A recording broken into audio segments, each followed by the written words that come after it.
Special education, hearing impairment and visual impairment and intellectual disabilities of the Department of the Faculty of Special Education, Dr. Shakuntala Mishra, National Rehabilitation University and other university and colleges running the B.Ed Special Education courses.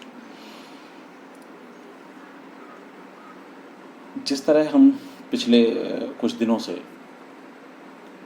Classes को continue कर रहे हैं online, उसी कड़ी में आज का lecture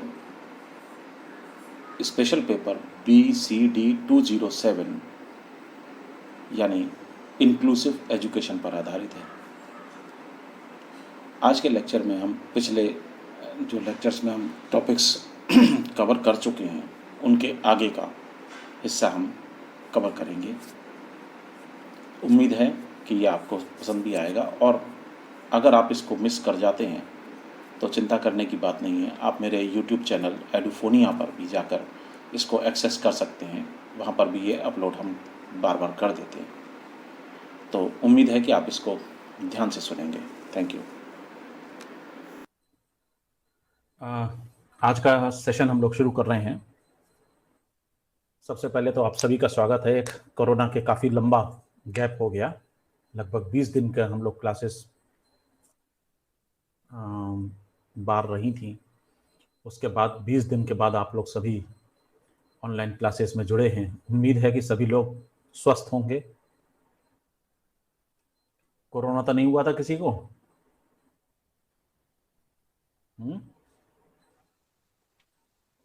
नहीं सर। सर एक को हुआ था सर, वो सही हो गए कि नहीं? अर्चना को शायद सही हो गए सर। अर्चना तो जुड़ी हुई हैं तो सही हो गई होंगी। अर्चना,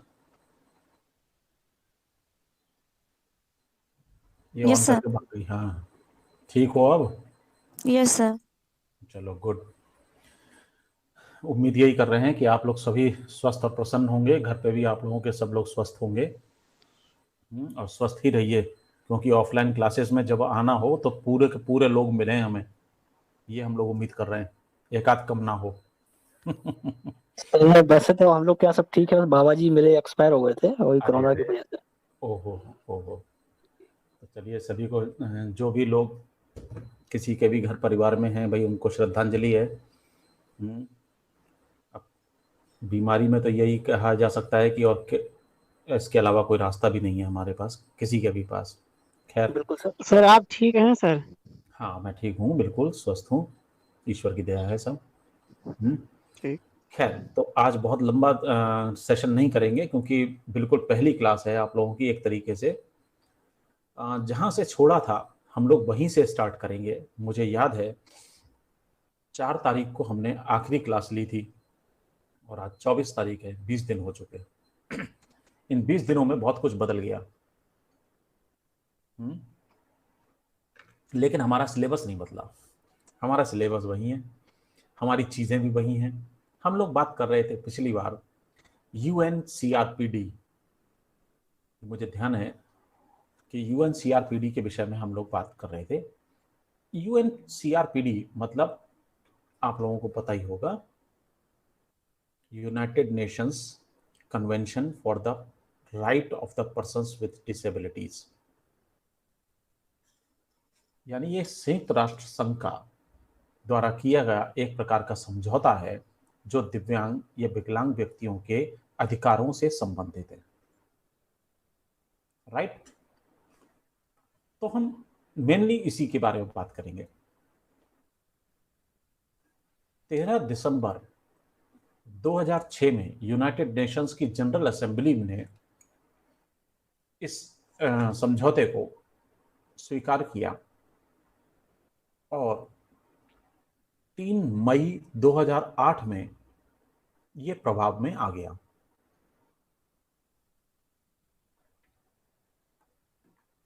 और जुलाई से लगभग अभी हम देखें।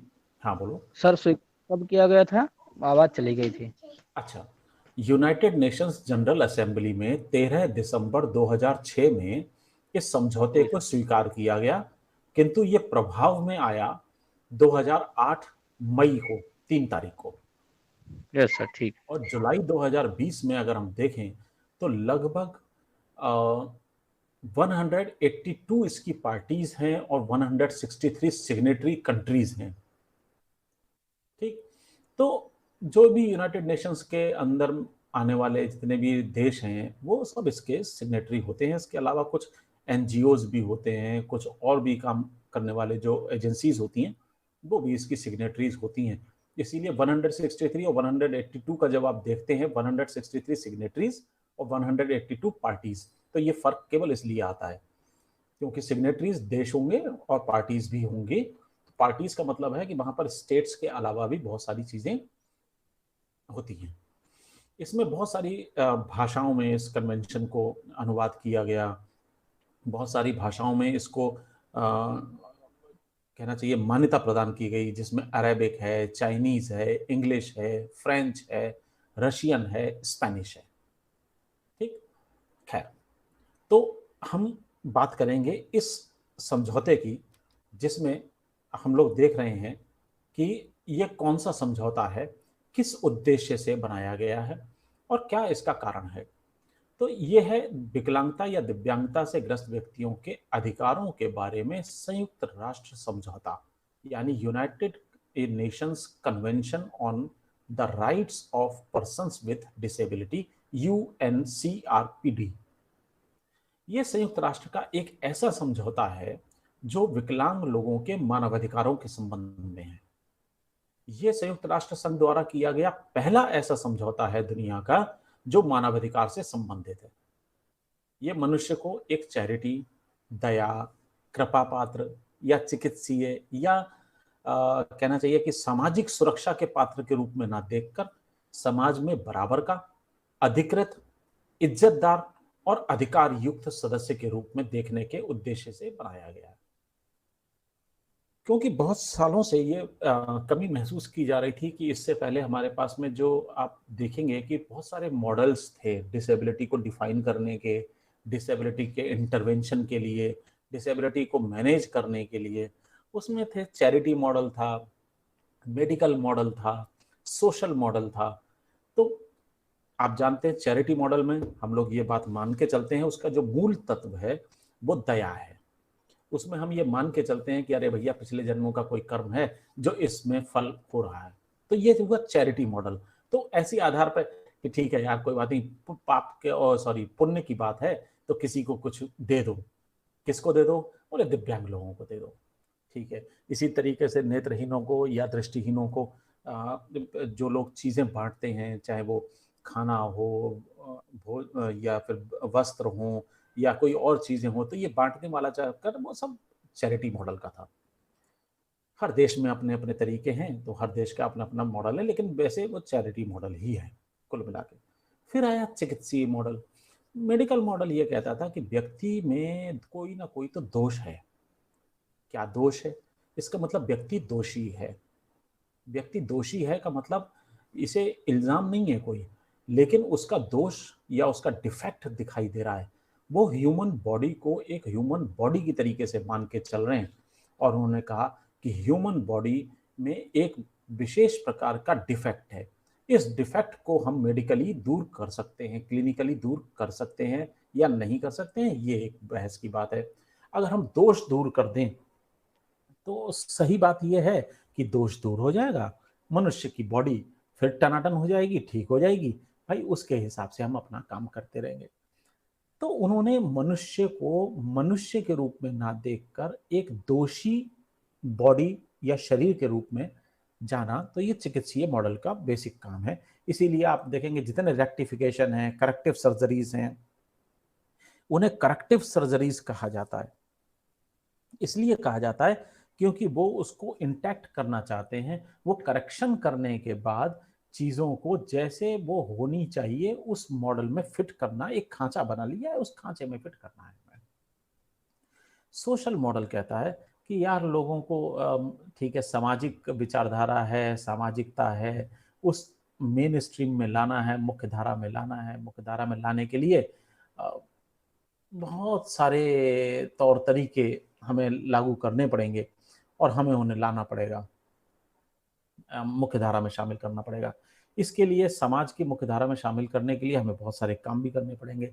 लोगों से मिलें जुलें, साथ पढ़ा लें, ठीक है यार कोई बात नहीं, कहाँ बेचारा अलग बैठा रहेगा। तो बेचारा वाली बात ये ध्यान रखिएगा, मैं जो शब्द कह रहा हूँ वो बड़े सोच समझ के कह रहा हूँ और उनका अर्थ भी मुझे मालूम है, लेकिन चूंकि अभी हम लोग बात कर रहे हैं कि इसके पीछे के कारण क्या थे, इसलिए मैं इन सारे शब्दों का इस्तेमाल कर रहा हूँ, ठीक है।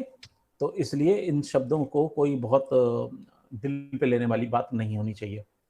बात ये हुई कि उन्होंने कहा अरे यार बेचारे कहाँ इधर उधर बैठते रहेंगे, कोई बात नहीं, इन्हें क्लास में बिठा लो, इन्हें अपने साथ ले लो, चलो हम मदद भी कर देंगे। ये कहा गया कि कोई बात नहीं, जिनके पास में कोई प्रकार की दिव्यांगता या विकलांगता नहीं है वो विकलांग लोगों की मदद करें।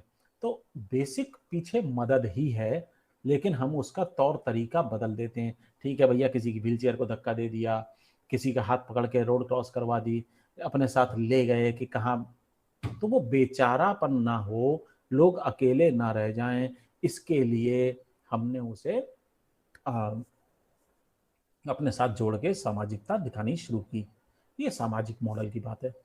लेकिन क्या व्यक्ति को केवल और केवल एक फिजिकल आइडेंटिटी होना चाहिए? क्या व्यक्ति को केवल और केवल एक सोशल आइडेंटिटी होना चाहिए कि जिस पर उसकी सोशल टैगिंग हो जाए और टैगिंग होने के बाद उस व्यक्ति को उसी तरीके से काम चलाऊ तरीके से काम करने देना चाहिए, या उस व्यक्ति के कोई अधिकार भी होंगे? हम ये कहते हैं कि हम तो बहुत बड़े समाज सुधारक हैं, इसलिए हमने उस व्यक्ति को अपनी क्लास में बैठने का अधिकार नहीं कहेंगे, बल्कि ये कहूँ मैंने अपने क्लास में उसे बैठने दिया।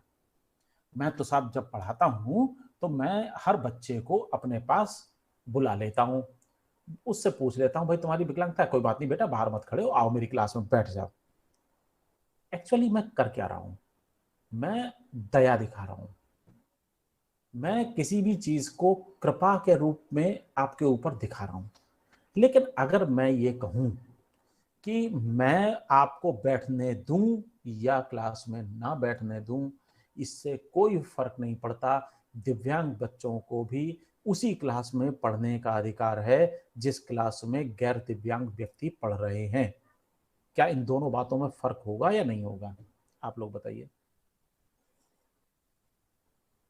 जी यस सर, यस सर, होगा सर। क्या फर्क होगा? अधिकार हो गया सर, क्योंकि एक तो सर, कृपा हो गया। दया दया तो सर अलग हो गई, जबकि अधिकार होगा तो अपने अधिकारों से सर कभी पीछे नहीं हो सकते। दया में तो अगर वो हटा भी सकते हैं ना सर। बिल्कुल सही है, दया मेरी मर्जी है और अधिकार आपकी तरफ से है। उस अधिकार को सुरक्षित रखना हमारा उद्देश्य होगा। और सर मर्जी बदलती भी रहती है सर, लेकिन अधिकार बदलता नहीं है सर, क्योंकि आपकी मर्जी आज बुला लिया आपने, कल नहीं बुलाया मुझे। कल मैं नहीं होगा तो नहीं बुलाऊंगा, कल मेरी मर्जी नहीं होगी मैं नहीं बुलाऊंगा। लेकिन अधिकार अगर है तो वो आपका अधिकार चाहे मेरी क्लास में हो चाहे किसी और की क्लास में हो, सबकी क्लासों में होगा, बैठने का, पढ़ने का, वोट देने का। तो ये जितने भी अधिकार हैं, तो इन अधिकारों की बात जब आई तो ये इस यूनाइटेड नेशन कन्वेंशन में कहा गया कि भैया ये जो है अधिकार युक्त सदस्य के रूप में है, हमने बराबरी का अधिकार भी देना है, इक्विटी है, इक्वालिटी है, राइट है, प्रोटेक्शन ऑफ राइट है, इक्वल अपॉर्चुनिटी है, ये सब चीजें हमें देनी पड़ेंगी। तो ये आपको भी पता है कि हर व्यक्ति का कुछ ना कुछ बुनियादी अधिकार और स्वतंत्रताएं होती हैं। निष्पक्ष और समान रूप से सम्मान और प्रतिष्ठा के साथ बर्ताव किया जाना, ये भी एक अधिकार है, ये भी एक मानव अधिकार है कि हम दो लोगों में विभेद ना करें, समान रूप से बात करें। अगर तुम्हारी बात सुनी जाए, ए की बात सुनी जाए, तो बी की भी सुनी जाए, सी और डी की भी सुनी जाए। निष्पक्ष हो, ए की गलती है तो ऐसा नहीं है कि दोष बाकी लोगों को सजा मिलेगी, ए को मैं छोड़ दूंगा क्योंकि ए तो मेरा बहुत खास है, ऐसा नहीं होना चाहिए। निष्पक्ष होगा तो ए की गलती है, ए की बात की के बारे में बात की जाए, बी की गलती है तो बी को, सी की गलती है तो मतलब जिसकी गलती है। निष्पक्षता इसी को कहते हैं कि हम भेदभाव नहीं करेंगे, समान रूप से करेंगे, सम्मान देंगे। सम्मान देने का मतलब क्या है? सम्मान देने का यहाँ पर मतलब वही होगा कि यार मेरी मर्जी नहीं चलेगी, मुझे सम्मान आपको, अगर कोई दूसरा व्यक्ति होता समाज का तो वो चाहे गरीब हो अमीर हो, मैं उसको सबको क्या सम्मान से बोलता हूँ? एक्चुअली तो नहीं बोलते हैं कोई भी। एक सेठ जी से बात करने का तौर तरीका दूसरा होगा, एक भिखारी साहब से बात करने का तरीका अलग होता है। हर व्यक्ति का अलग होता है, ये बात सच है। लेकिन होना क्या चाहिए? क्या इज्जत देना इस बात पर डिपेंड करेगा कि व्यक्ति के सामाजिक प्रतिष्ठा क्या है। करना तो नहीं चाहिए लेकिन करता है ना। तो हमारा जो इसमें यूनाइटेड नेशंस कन्वेंशन कहता है, यूनाइटेड नेशन कन्वेंशन इसी बात को लेके बड़ा जागरूक था कि भाई किसी भी व्यक्ति को बराबर की प्रतिष्ठा और सम्मान दिया जाना चाहिए। तो सरकारों का काम है कि लोगों को के साथ लोग किस प्रकार पेश आए, सभी अधिकार सुरक्षित हों, जिससे कि सभी लोग सुरक्षित रह सकें और उनकी सुरक्षा की जा सके, वो अपने खुद के निर्णय ले सकें, अच्छा जीवन जी सकें, समाज की मुख्य धारा में शामिल हों, इज्जत के साथ बैठें और समाज में एक प्रोडक्टिव वर्क कर सकें, है ना। एक व्यक्ति को जिसे आप कभी कोई पूछेंगे नहीं तो वो व्यक्ति यही कहेगा लास्ट में, अरे यार ठीक है, समाज में तो रहते हैं भैया, सामाजिकता तो निभानी पड़ेगी, लेकिन यार कोई हमें पूछता नहीं तो हम क्या बताएं, हम तो भैया नहीं कर पाएंगे। तो कोई अगर चंदा मांगने गया तो वो आदमी कहता ही है, यार चंदा मांगने तो जब चले आते हो, तुम करवाना होता तो तुम हमारे पास कभी नहीं आते हो, वैसे आप हमें पूछते नहीं, हम आपके पास खड़े हो जाएं तो आप भगा देते हो, लेकिन चंदा मांगने आ जाते हो। तो ये जो चीजें हैं ये व्यक्ति के मन में ना आए। तो समझौता क्या कहता है, ये जो कन्वेंशन है ये क्या कहता है? ये कहता है कि पूरे विश्व में विकलांग लोगों में मानवाधिकारों तक पहुंच नहीं है, यानी मानवाधिकार सबके हो सकते हैं लेकिन विकलांग लोगों के मानवाधिकार नहीं थे। तो मानवाधिकारों में जो अधिकार सुरक्षित किए गए हैं दूसरे लोगों के लिए, वो विकलांग लोगों के मानवाधिकार सुरक्षित नहीं है। तो हम ये चाहते हैं कि एक विश्वव्यापी मानवाधिकार समझौता किया जाए जिससे दिव्यांग या विकलांग लोगों के मानवाधिकारों को स्पष्ट रूप से सुरक्षित किया जा सके। तो इसलिए ये समझौता बनाया गया। ये कोई नया मानवाधिकार आपको नहीं देगा, ये ऐसा नहीं देगा कि साहब दिव्यांग व्यक्ति है तो वो सबसे ऊपर हो जाएगा, या बाकियों के मानवाधिकार एक बार को नहीं होंगे सुरक्षित लेकिन दिव्यांगों के मानवाधिकार सुरक्षित किए जाएंगे। ऐसा कोई नया नहीं है, ऐसा कोई नई बात नहीं कही गई है। यहां मानवाधिकार का मतलब है कि एक मानव के रूप में दिव्यांगों को भी शामिल किया गया, उन्हें भी उस अधिकार से जो पहले वंचित किया गया था, अब वो अधिकार ये सुरक्षित किया गया कि एक मानव के रूप में जो दूसरों को मिले हुए अधिकार हैं वही अधिकार आपको भी मिलेंगे। तो ये सरकारों को बताता है कि अधिकारों की सुरक्षा में आने वाली बाधाओं को किस प्रकार दूर करें और ये सुनिश्चित करें कि विकलांग लोगों को उनके अधिकार प्राप्त हों।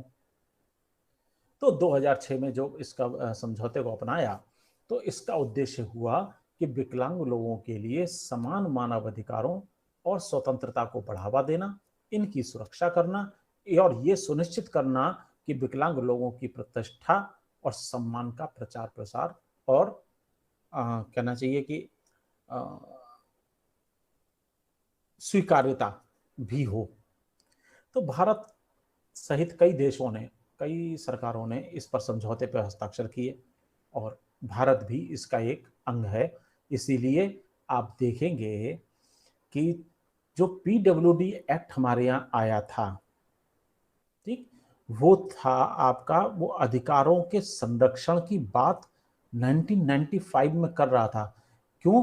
क्योंकि उस समय तक जो दूसरे एक्ट आए हुए थे जो यूनाइटेड नेशंस के थे, जो आपके डेकार प्रोक्लेमेशन था, सैलामांका प्रोक्लेमेशन था, उसके आधार पर हमने बहुत सारी बातें अपने उसमें कर रखी थी। लेकिन चूंकि 2008 में यूएनसीआरपीडी आ गया, इसीलिए आपको पीडब्ल्यूडी एक्ट बदलने की जरूरत पड़ी। ठीक है, ये आपको कंपलसरी था, कोई भी सरकार होती आपको बदलना पड़ता। इसलिए ये मान लेना कि किसी एक ने या दो ने इसके लिए प्रयास किए होंगे, ऐसा नहीं है। ये बहुत लंबे प्रयास हैं। यूनाइटेड नेशंस का जो कन्वेंशन आया उसके बाद में ये जिसने भी सिग्नेचर किए इस समझौते पर, उसके लिए राजनीतिक, आर्थिक, सामाजिक, सांस्कृतिक सभी तरीके से वो उसको लागू करना ही पड़ता। इसीलिए 2016 में आपका पीडब्ल्यूडी एक्ट को रिवाइज किया गया और तब आया आपका RPWD act, right for the persons with disability act, है ना। तो भारत के लिए अगर आप देखें तो हमारे पास लगभग कितने प्रतिशत होंगे विकलांगता, कुछ अंदाजा है? कितने प्रतिशत विकलांगता होगी? लगभग 2 से 3 2.3 होगी। 10% का तो एक अनुमान है ही कि हर देश की जनसंख्या विकलांगता से ग्रस्त है। लगभग अपने यहाँ 20% के आसपास सर है। 20 नहीं होगी यार, नहीं मतलब कुल जनसंख्या का 20% सर, ऐसा मैंने देखा था एक उसमें। भारत में लगभग 2 पॉइंट कुछ है सर, 10 पूरी जनसंख्या में सर। नहीं 13-14% के आसपास होगा। हाँ सर, विश्व की जनसंख्या का 20% बताया था। हाँ सर, ये थोड़ा मिस्टेक है ना।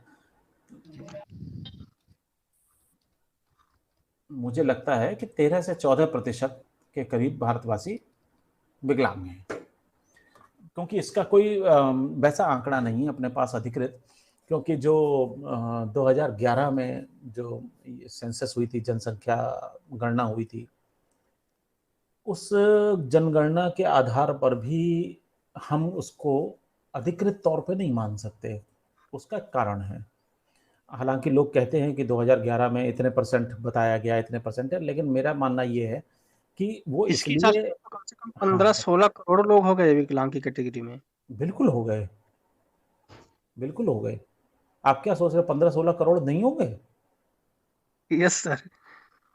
भाई 2-4-6 हजार तो नहीं होंगे, है ना। हाँ बट इतने होंगे बेटा, पता नहीं चलता। एक्चुअली क्या है, 2011 में जो जनगणना हुई, उस जनगणना में 2 बातें बहुत महत्वपूर्ण तरीके से रेखांकित की जाने वाली चीजें हैं, और इसीलिए 2011 की जनगणना की रिपोर्ट अधिकृत तौर पर कहीं भी पब्लिश नहीं की गई, क्योंकि जब जनगणना हुई और उसमें पहली बार विकलांगता को भी शामिल किया गया कि कितने लोग विकलांग हैं, बताइए कौन सी विकलांगता है, तो सवाल ये था कि जो लोग जनगणना करने गए उन्हें कोई ट्रेनिंग दी नहीं गई कि वो उसको पहचाने विकलांगता को, तो उनकी जो समझ में आया वो उन्होंने लिख दिया। आंख वाले, कान वाले, हाथ वाले, पैर वाले, चलने वाले, दौड़ने वाले, बार बार गिर जाने वाले, मतलब इस तरीके के शब्द दिए हुए। यानी उन्होंने जो आइडेंटिफिकेशन जिस क्राइटेरिया के आधार पर किया, वो क्राइटेरिया पीडब्ल्यूडी एक्ट में दिया नहीं है, और पीडब्ल्यूडी एक्ट में जो क्राइटेरिया दिया हुआ है उसके आधार पर उन्होंने किया नहीं। तो आप ये बताओ कि आप ऐसी जनगणना के आए हुए आंकड़ों को कैसे मानोगे कि वो एक अधिकृत होंगे। जैसे वो ये कह देते हैं कि इनका बच्चा साहब बार बार भूल जाता है, बातों को भूल जाता है। अब बताओ ये कौन सी कैटेगरी में आएगा? Learning disability. कहाँ लिखा है ऐसा कि भूल जाना लर्निंग डिसेबिलिटी होती है? डिमेंशिया हो सकता है कि नहीं। अब वो स्लो लर्नर उसने लिख दिया, धीमा सीखता है। अब स्लो लर्नर की पहचान और है वो ऑटिस्टिक या लर्निंग डिसेबल्ड। तो ये जो क्राइटेरिया है ये बड़ा अजीब है। बार बार गिर जाने वाला, चलते समय गिर जाता है, वो मस्कुलर डिस्ट्रॉफी भी हो सकती है, मस्कुलर एट्रोफी भी हो सकती है, जनरल वीकनेस भी हो सकती है, फिजिकल डिबिलिटी भी हो सकती है। क्या लिखोगे? दिखाई नहीं देता, चश्मा लगा के दिखाई नहीं देता, बगैर चश्मे के दिखाई नहीं देता, या दृष्टिबाधित है। क्या लिखोगे? समझ रहे हो? तो इस तरीके से 2011 की जो सेंसस है उसके हिसाब से हम लोग ये बता नहीं पाएंगे कि एक्चुअली कितनी विकलांगता है, लेकिन फिर भी एक मोटा अनुमान है 13 से 14% भारतवासी विकलांगता से ग्रस्त हैं। और देखा जाए तो ये बहुत बड़ा वर्ग हो गया, जैसा कि अभी आप बता रहे थे। कितने करोड़? कितना करोड़ बताया सर? कम से कम 15 करोड़ के ऊपर तो होंगे ही इस हिसाब से, परसेंटेज के हिसाब से। चलो हम मोटा मोटा पकड़ लेते हैं 15 करोड़।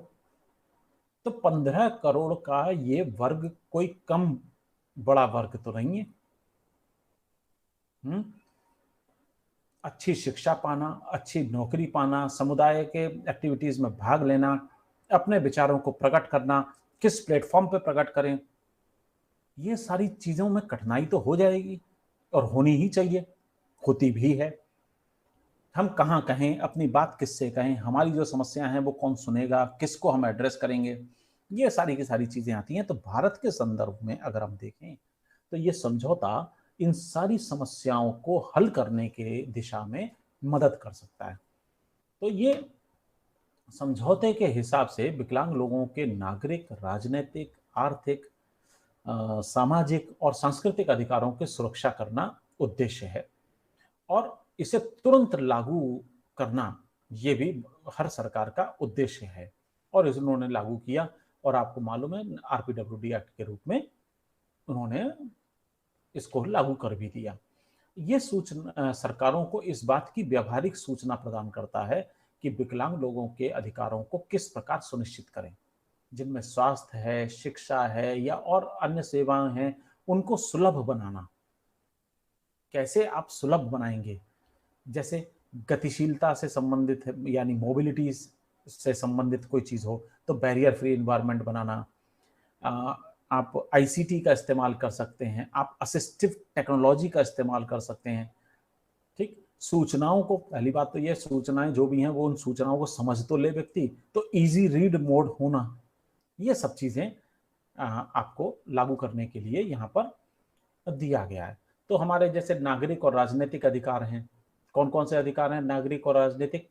जिंदगी का अधिकार। जिंदगी का अधिकार मतलब जीवन जीने का अधिकार। बिल्कुल सही, जिंदगी का अधिकार या जीवन जीने का अधिकार। खतरों और आपात स्थितियों में सुरक्षा का अधिकार। अभी ये आया, तूफान आया एक, है ना, कौन सा आया था वो? ताउते तूफान आया। अब लाखों लोगों को इधर से उधर बचा लिया गया। मान लेते हैं एक सिचुएशन ये खड़ी हो जाती है कि किसी एक कस्बे से 1 लाख लोगों को निकालना है।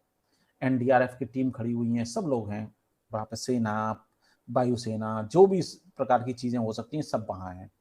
अब उन 1 लाख लोगों में 100 लोग ऐसे हैं जो किसी न किसी प्रकार की दिव्यांगता से ग्रस्त हैं।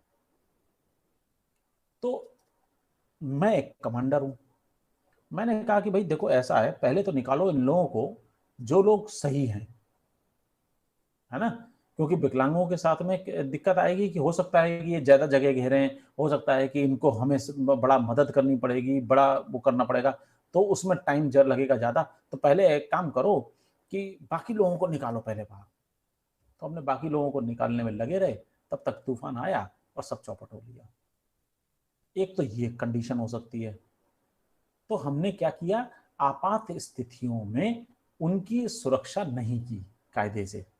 हमने कह दिया भाई तुम्हें हम बाद में निकालेंगे, क्योंकि हमारे मन में क्या था, अरे ये जगह ज्यादा घेरेंगे, इनको ज्यादा टाइम लगेगा निकलने में और उठाने रखने में, इसलिए हमने उनको सर बोझ समझते रहते ना एक तरह से।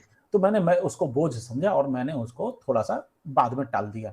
अब बाद में टालने का मतलब ये हो गया कि उनकी जिंदगियां नहीं बचाई जा सकी, या हो सकता है उसमें से 2-4-6 लोग बच गए या 2-4-6 लोग खत्म हो गए। हमने कुछ भी एक समझौता माने। एक दूसरा कमांडर है कोई, वो कहता है कि साहब इसमें किस बात का डिस्क्रिमिनेशन हो रहा है कि इन्हें पहले निकालें उन्हें पहले निकालें। अरे यार, जो हाथ लग रहा है उसको पहले निकालते रहो। समझ गए मेरी बात को? उसने ये कहा कि हमें गैर विकलांग और विकलांग करके कैटेगरी नहीं बनानी, जो व्यक्ति भी हमारे सामने आता रहेगा हम उसको निकालते रहेंगे। तो ये बात होती है जिसमें हम कह रहे हैं आपात स्थितियों में सुरक्षा का अधिकार भी उनका होना चाहिए।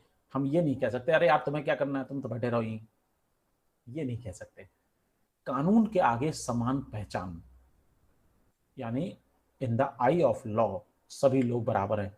ये नहीं हो सकता ये तो विकलांग है इसका क्या करना है ना। न्याय की पहुंच और न्याय तक पहुंच, क्या हम किसी को ये कह सकते हैं, जैसे एक बड़ी अच्छी चीज चली हुई है, आप लोग सब जानते ही हैं, एक एक्ट है जिसमें हम किसी को अगर जातिवादी कोई शब्द कह दें तो दिक्कत खड़ी हो सकती है ना। SC ST act, SC ST act, तो हम किसी को कोई शब्द अगर कह दें और उसको बुरा लग जाए तो वो जाके पुलिस में शिकायत कर सकता है।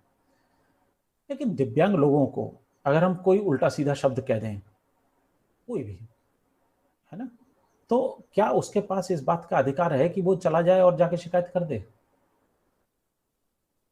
सर जो RPD एक्ट था Yes, उसमें तो अभी इंगित किया गया था सर इन हाँ, चीजों को, यस, लेकिन बाद में भी संशोधन भी किया गया। अभी सर जो आर्टिकल ये 16 कोरोना में, आया उससे पहले संशोधन किया गया। सर उसमें आरपीडब्ल्यूडी संशोधन जो किया 16 गया, के तहत बनाया था उसमें उसमें ये आर्टिकल बताया 16 में गया सर कि है, हाँ, मैं आर्टिकल समझ गया। 16 में है, अगर किसी बिल्कुल, अगर कोई उल्टा सीधा शब्द कहा जाता है तो उसको अपना कोई अगर केस अंधा करने का लंगड़ा लूला अधिकार भी कहता है। है तो उसको बिल्कुल जुर्माना भी है। बिल्कुल बिल्कुल, लेकिन 2016 से पहले तो नहीं था, है ना।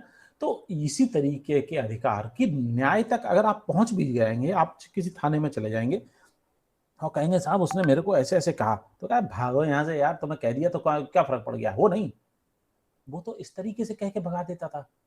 लेकिन न्याय किसी का लिए भी हो, एक गलत भाषा के खिलाफ न्याय तो हर आदमी को मिलना ही चाहिए, और इसीलिए RPWD एक्ट में उस चीज को कहा भी गया। ठीक है, थोड़े बहुत अमेंडमेंट इधर उधर होते रहेंगे, लेकिन अल्टीमेटली ये लागू रहेगा कि न्याय अगर मांगने कोई व्यक्ति पहुंच जाए तो उसे न्याय मिले, उसकी स्वतंत्रता, सुरक्षा का अधिकार हो, यातना या क्रूरता से, अमानवीयता से, अपमानजनक व्यवहार से या दंड से स्वतंत्रता हो, शोषण, हिंसा और दुर्व्यवहार से स्वतंत्रता हो, व्यक्ति की सत्यनिष्ठता की सुरक्षा हो, चलन और राष्ट्रीयता की स्वतंत्रता का अधिकार हो, स्वतंत्र रूप से रहना, समुदाय में शामिल किया जाना, ये भी अधिकार होना चाहिए, व्यक्तिगत मोबिलिटी कि हम कहीं से कहीं तक भी चले जाएं, वो भी हमारा अधिकार होना चाहिए, गोपनीयता का सम्मान होना चाहिए, अभिव्यक्ति की स्वतंत्रता होनी चाहिए, सूचना तक पहुंच होनी चाहिए, घर परिवार के लिए सम्मान होना चाहिए, राजनीतिक और सार्वजनिक जीवन में सहभागिता होनी चाहिए। ये थोड़ा सा लास्ट वाला जो है, राजनीतिक और सार्वजनिक जीवन में सहभागिता, ये थोड़ा सा क्वेश्चन मार्क है, लेकिन होना चाहिए। राजनीतिक में मुझे नहीं मालूम कि कितने दिव्यांग लोग हैं जो अभी तक सांसद हैं। सर अभी दिया ही नहीं गया, उसमें लोग कहते हैं कि राजनीति में कोई वो नहीं है। नहीं, ये गलत बात है, सर आपको मालूम होना चाहिए। सर एक थे वहाँ के छत्तीसगढ़ के मुख्यमंत्री, क्या नाम है वो विकलांग सर, पैरों से है, बाकी और कोई नहीं है। अजीत जोगी की बात कर रहे हो, वो खत्म हो गई है, वो तो पैरालाइज्ड हुए थे इसलिए।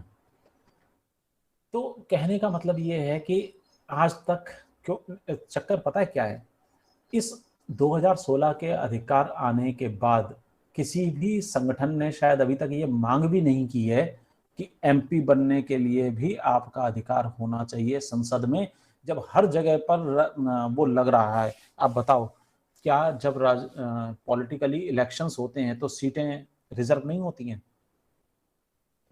सर होती है सर, यहाँ तक सर किन्नरों के भी रिजर्व है सर। एग्जैक्टली, तो क्या किसी सर संगठन ने इस बात की हाँ बताओ। सर मेरा मानना सर ये है कि जैसे जिस तरह से SC OBC और ये जनरल होती हैं, इस तरह से सर दिव्यांगों के भी रिजर्व ग्राम पंचायत से लेकर के और उच्च लेवल तक होना चाहिए। मैं यही तो बात कह रहा हूँ। तो जब होती हैं रिजर्व, तो विकलांगता या दिव्यांगता का रिजर्वेशन क्यों नहीं है? वो होना सर मैं कुछ आपसे पूछना चाह रहा था, अगर आपकी अनुमति हो तो। बोलो। ये अपना इंक्लूसिव क्लास है, मैं उसी से कुछ संबंध क्वेश्चन पूछना चाह रहा था, 2-3। हाँ बताओ। सर एक तो ये जो अपना एक आयोग बना था 1964 से 66 में, इसमें कहा गया था कि जो दिव्यांग है उनको, जो सामान्य बच्चे हैं उनके साथ मतलब पढ़ाया जाना चाहिए, उनके साथ इंक्लूड करके पढ़ाना चाहिए। उसके बाद 1975 में एक कल्याण मंत्रालय था, उसके द्वारा इसको स्वीकृति दी गई थी। और 1980-81 में इसका इम्प्लीमेंटेशन भी नहीं किया, लेकिन किया गया। लेकिन ऐसा क्या कारण है कि आज तक जो है ये जो कॉन्सेप्ट है इसको आज तक मतलब भारत ने अपना नहीं पाया? देखो, दो चीजें बहुत क्लियर होनी चाहिए। मुझे लगता है कि मुझे इसका जवाब लास्ट में देना चाहिए था, लेकिन अब चूंकि तुमने पूछ लिया तो इसलिए मैं बता देता हूँ। दो चीजें बहुत महत्वपूर्ण है। एक चीज है अवेयरनेस और दूसरी चीज है इच्छा शक्ति। जी। ठीक, इच्छा शक्ति राजनीतिक तौर पर बहुत बड़ी चीज है। बिल्कुल। राजनीतिक इच्छा शक्तियां दो तरीके से ड्राइव होती हैं। पहली तो ये कि कोई करना चाहता ही नहीं है, दूसरा कोई करना चाहता है लेकिन फिर तीसरा आदमी उसे करने नहीं देता, है ना। क्योंकि ऐसा है, संसद में जब भी कोई बात होगी तो 542 लोगों के मेजॉरिटी इस बात को डिसाइड करेगी कि क्या होना है क्या नहीं होना है। कुछ चीजों को छोड़कर, जैसे सांसदों की सैलरी बढ़ाना, तो वो 542 तैयार हैं। एक आदमी ऐसा नहीं मिलेगा जो ये कह दे कि भैया कम मत दो पैसा। लेकिन जो इच्छा शक्ति की बात हो रही है, वहां पर दो फाड़ हो ही जाते हैं कि कोई कहता है कि हम करेंगे, कोई कहता है हम नहीं करेंगे। तो वो सारे के सारे झंझट तो हैं ही, मानता हूँ। जी सर। रही बात इसकी कि 1981 से लेके ये चीजें लागू हो जानी चाहिए थी, बल्कि उससे पहले भी लागू हो जानी चाहिए थी। कभी पक्ष तो कभी विपक्ष, ये सब चीजों के झंझट में हम लोगों को बेवकूफ बनाया जाता रहा। अब रही बात कि अब भी लागू हो रही बजट है, भी पास हुआ, बजट भी पूरा पास हुआ, और 1981 में वो सब चीजें होती हैं। बजट इसीलिए पास होते हैं ताकि इस बजट का पैसा कहीं ना कहीं इधर उधर होता रहे। तो वो वापस भी कर दिया गया बाद में, हाँ, 91-92 तक कहाँ चला गया वो तो बात की बात है। अब सवाल उठता है कि क्या अभी जो 2016 में लागू हुआ उसके बाद हम ये सब चीजों को लागू कर पा रहे हैं? अब तो आपके पास मेजॉरिटी भी है, अब तो आपके पास हर चीज है, आप करना चाहो तो कर दोगे। तो नहीं यहाँ सर पर कर पा रहे दूसरी हैं। बात और नहीं कर पाएंगे, क्योंकि भारत के 14वें प्रधानमंत्री को भारत का पहला प्रधानमंत्री काम नहीं करने दे रहा। वो तो करे क्या, हंसी मजाक तो यार अलग बात हो गई। नहीं, बात तो कहने खैर का कुछ मतलब सही है। कहने का मतलब यहाँ पर ये है कि ठीक है, इच्छा शक्ति हो सकता है कि राजनीतिक इच्छा शक्ति हो, लेकिन अब दूसरी बात ये आती है कि हमारी अवेयरनेस जनता में है। जिस जनता को आजादी के 70 सालों में अभी तक ये समझ में नहीं आया कि हमें शौचालयों की जरूरत है कि नहीं, उसके लिए आप क्या कहोगे? अभी तो कल ही हम लोग पढ़ रहे थे, बाराबंकी में कहीं भाग गए, वो वैक्सीनेशन होने लगा, वो नदियों में कूद कूद के भाग गए, बोले जहर का इंजेक्शन दे रहे हैं। बताइए आपके मतलब ये हालात हैं 70-75 सालों के बाद कि लोग इस चीज से डर रहे हैं। क्यों डर वर कुछ नहीं रहे, अवेयरनेस है ही नहीं। वो समझ ही नहीं पा रहे हैं कि उनकी भलाई के लिए कर रहा है कोई कि उनकी बुराई के लिए कर रहा है।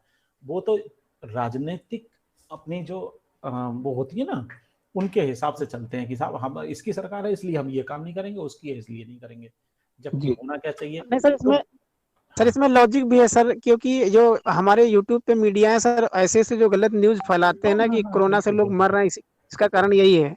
नहीं वो मर रहे हैं तो वो तो देखो मीडिया का काम है सच दिखाना, वो तो अपना दिखाता रहेगा, सच भी दिखा रहा है, झूठ भी दिखा रहा है, मिक्स भी कर रहा है, तो वो सब चीजें अलग है। सर आपने बताया था ना कि 3 कान होते हैं, एक अफवाह वाला जो अफवाह सुनता है, तो सर ये तीसरे कान का यूज होता है। तीसरा कान बिल्कुल सही कह। नहीं सर, वैक्सीनेशन हम लोग के यहाँ तो हो रहा है, तो ऐसी कोई मतलब अभी तक हमें संपर्क में इतने लोग हैं, किसी को कोई प्रॉब्लम नहीं हुई है बेटा। कई लोगों ने, अब जैसे कल ही हम टीवी पे ही देख रहे थे कि वो लोग भाग रहे हैं। नहीं सर, मेरी पूरी फैमिली की वैक्सीनेशन हुई है, ऐसा कुछ भी नहीं है सर। हमारे दूसरा डोज नहीं लगवाने गए, इसी के चक्कर में कह रहे हैं कि वो जहर का इंजेक्शन है। हमारे पिताजी लगवाए, एक लगवा के बैठे हैं। वही चीज, बात वही हो रही है कि इस तरीके की चीजें के लिए जिम्मेदार कौन है? हम भी तो जिम्मेदार हैं सब इतने सालों के बाद। तुम ये बताओ ना, ये तो वो हमारे यहाँ तो हम लोग सर, अब हम लोग तो जिम्मेदार हैं ही सर, हम लोग तो जिम्मेदार हैं। आपको सॉरी, मैं बीच में रोकना चाहूंगा। हम लोग तो जिम्मेदार हैं ही, और राजनेता भी सर इसमें कुछ लोग जिम्मेदार हैं जो ऑस्ट्रेलिया और विदेशों से पढ़ के आए हैं। इनके अंदर इतनी अवेयरनेस, जब वो कह देते हैं कि ये बीजेपी की वैक्सीन है, किसी पार्टी आधारित कर देते हैं, जबकि ये राष्ट्रीय सुरक्षा का मामला है और ये हेल्थ इश्यू से रिलेटेड मामला है। जब इस पर इतनी संकीर्ण सोच है हमारे राजनेताओं की, जो मुख्यमंत्री रह चुके हैं, देखो एक तो फिर आम जनता तो, मैं आपको वही बात बता रहा हूँ, दोनों ही चीजें हैं, इच्छा शक्ति भी है और हमारी ये भी है। हम तो पॉलिटिकल एंगल से देखने के आदी हो चुके हैं हर चीजों को, वो हम कर रहे हैं अपने अपने हिसाब से, सभी लोग कर रहे हैं। तो कहने का मतलब ये है कि ठीक है, वो तो चलता ही रहेगा। अब इच्छा शक्ति के आधार पर उसको परिलक्षित करना और समाज में लाना, अगर इंटरनेशनल कानूनों को या पॉलिसीज को हमने सही तरीके से लागू कर लिया होता तो आज हम इतने बुरी स्थितियों में ना होते। बिल्कुल सही बात है। ठीक है, और वो हम अभी नहीं कर पाएंगे। 70 सालों के बाद भी, 78 सालों के बाद भी, 75 सालों के बाद भी हमें यही नहीं पता है कि हम हैं किधर, खड़े हैं बिल्कुल जो कि तुम मूर्ख बने हुए, है ना। तो ये तो चीजें हैं ही। खैर, तो अब सवाल उठता है कि भाई आप लोग जब पढ़ रहे हो तो कल आप लोगों के पास में, कल आप लोगों को जब नौकरियां मिलेंगी तो कम से कम आप लोग तो इन चीजों को सुरक्षित करने का प्रयास कर ही सकते हो अपने अपने स्तर से जितना भी संभव होगा, है ना। तो ये सब चीजें नहीं सर, इसीलिए और मेरा कुछ तो बताने सर का है, मुझे प्रशासनिक मालूम कमियां है। भी हैं। जैसे अभी जो अपना आरसीआई का स्पेशल बीएड है, उसको एनटीए कहता है कि हम नहीं मानेंगे। जब बेटा मैं एनटीए, वही जबकि बात दिल्ली अभी में आपको वही बात एनसीईआरटी बता वाले रहा हूँ, मानते हैं, हम लोग नहीं मानते हैं। मैं आपको वही बात बोल रहा हूँ कि मैं इस तरीके के लेक्चर में या अपनी क्लास में जिस तरीके से डिस्कस कर रहा हूँ कि अब जी ये यूट्यूब पे डालूंगा, लोग सुनने के बाद मुझे जेल में भी डाल देंगे नहीं पता है। लेकिन लेकिन उसके बावजूद चूंकि हम लोग एक टीचर हैं और टीचर एजुकेशन में हैं, तो इसीलिए हमें और आपको ये चीजें अपना दिमाग खोल के सोचना भी सर, टीचर पड़ेगा वही है जो समस्याओं का समाधान करे, बाकी यूट्यूब पे कि कोई कुछ बिल्कुल भी करे। नहीं नहीं, मैं सबसे तो मेन आप इसीलिए जो बता रहे हैं वो, हम लोगों के लिए बहुत लॉन्ग टाइम, ये बहुत फायदा देंगी हमें। इसीलिए ऐसा मैं कह रहा डिस्कशन हूं करने को क्योंकि मिल रहा है। आप जब कल टीचर बनोगे तो आपकी विचारधारा एक बहुत ही ओपन किस्म की विचारधारा होनी चाहिए, जिसमें किसी का किसी के प्रति वो ना हो, भेदभाव ना हो कि हम इसका पक्ष लेंगे कि उसका। टीचर को निष्पक्ष होना चाहिए, किसी भी बिल्कुल पॉलिटिकल, किसी भी सामाजिक, किसी भी आर्थिक, किसी भी सांस्कृतिक तौर तरीकों से उसे जी निष्पक्ष होना चाहिए। उसका एक पक्ष होना चाहिए कि स्टूडेंट्स को सही तरीके की जानकारी या कई और तरीके की जानकारी मिले, फिर ये उस व्यक्ति का व्यक्तिगत फैसला है कि वो किस जानकारी का क्या इस्तेमाल करता है। लेकिन एक टीचर होने के नाते ये आपका उद्देश्य और आपका जिम्मेदारी है कि छात्रों जी तक सही तरीके की इंफॉर्मेशंस पहुंच जाएं, वो उसे बिल्कुल सर माने मेरा या मानना ना है माने। सर मेरा मानना है कि जो भी विकलांग हो गया या और जो पिछड़े वर्ग हैं, उनका जो जितना भी मानव अधिकार है, वो जैसे कि अन्य जो क्लासेस होती हैं उसमें जैसे पोएट्री लगा देते हैं या स्टोरीज लगा देते हैं, उसकी जगह अगर इन एक्ट को लगा करके उनको कंपलसरी कर दिया जाए और उनको ये चीज बताया जाए, कंपलसरी करके उनको पढ़ाया जाए, तो मेरे हिसाब से ये है कि सर जो समाज में जो एक दया की भावना से देखते हैं सर, या ये देखते हैं कि नहीं इनके साथ ये चीज करना चाहिए तो भगवान ये करेगा वो करेगा, तो मेरे हिसाब से सर उनकी और बढ़ेगी सर, और दया कभी नहीं होगा सर, वो अधिकारों को बिल्कुल सही है, समझेंगे। बिल्कुल सही है। तो इसके लिए और क्या क्या हो सकता है, ये आप लोगों को थोड़ा सोचना भी पड़ेगा, डिस्कशन भी करना है। और जब हम लोग ऑफलाइन क्लासेस में आएंगे तो मुझे लगता है कि जब हम लोग इस तरीके की चीजें कर रहे हैं तो हम एक जी बहुत लंबी डिबेट और एक नहीं सर, वो अच्छा काम कर रहेगा। सकते हैं। आप सर ऐसा मार्गदर्शन देंगे तो हम लोग के लिए बहुत अच्छा रहेगा। क्योंकि देखो, आप में से कई लोग ऐसे हैं जो उन चीजों को महसूस कर रहे हैं, झेल रहे हैं, है ना। जी सर। मैं एक बहुत पुरानी कहावत है ना, जिसके पैर नहीं फटी हुई भाई वो क्या जाने पीर पर आई। पीर पढ़ाई बिल्कुल सही। मान लिया भाई, लेकिन फिर भी तो हम लोग पढ़ा रहे हैं। हमारा पढ़ाना अलग हो सकता है, लेकिन चीजों को महसूस कर पाना अलग बात हो सकती है। बिल्कुल सही बात है। और महसूस आप में से कई लोग करते होंगे, तो जो लोग महसूस करते हैं वो लोग उस सही दिशा और निर्देश दे सकते हैं कि साहब जी ऐसा होता तो हमारे लिए ज्यादा अच्छा होता, ऐसा होता तो शायद हमारे लिए ज्यादा कामगार होता। तो कहने का मतलब है कि हम लोग इन चीजों के ऊपर भी डिस्कशन कर सकते हैं जैसे हमारी ऑनलाइन या सॉरी ऑफलाइन स्टार्ट होंगी। तो हमारा सर, कहने का एक मतलब, सर लास्ट क्वेश्चन मेरा सर एक और था हाँ कि एक इंक्लूसिव एजुकेशन में एक परिकल्पना आई थी परिभ्रामी शिक्षक की। तो सर हाँ उस इटिनरेंट टीचर वाली, हाँ जी जी, वो परिभ्रामी शिक्षक की जो परिकल्पना आई थी उसको, मतलब उसके बारे में मैंने देखा तो बहुत कुछ है, लेकिन आज तक हमें कोई जमीनी स्तर पर ऐसा नियुक्ति हुई हो, ऐसा मुझे सर समझ में नहीं आया कि ये कॉन्सेप्ट मतलब फॉलो हुआ कि नहीं हुआ सर। नहीं हुआ है, वो चला भी है, ऐसा नहीं है। जी और इटिनरेंट टीचर्स होते हैं, बाकायदा सरकारों द्वारा उस पर रखे भी गए हैं, है जी ना। जी तो आपको उसमें देखना पड़ेगा कि दुनिया के कई देशों में इन चीज़ों जी को, पता नहीं तुम्हारा दूसरा क्लास है कि कोई नहीं है इस समय। सर प्लीज नेक्स्ट क्लास है सर। तो मैं कल इसके बारे में बताऊंगा आपको, एक बड़ी मजेदार चीज़ बताऊंगा कि जी इटिनरेंट टीचर के ऊपर, ठीक जी है। जी सर। आप जी मुझे सर कल याद दिलाएंगे कल वाले लेक्चर में, तो मैं आपको इसके विषय में बड़ा अच्छी बात बताऊंगा। ठीक है सर, पक्का बताऊंगा सर। तो चलिए आज का लेक्चर फिर यहीं पे ख़त्म करते हैं, और मैं इसको अपलोड भी कर दूंगा तो आप लोग देख भी पाएंगे, ठीक है। जी ठीक है, थैंक यू सर। ठीक, okay. Thank thank you sir. You.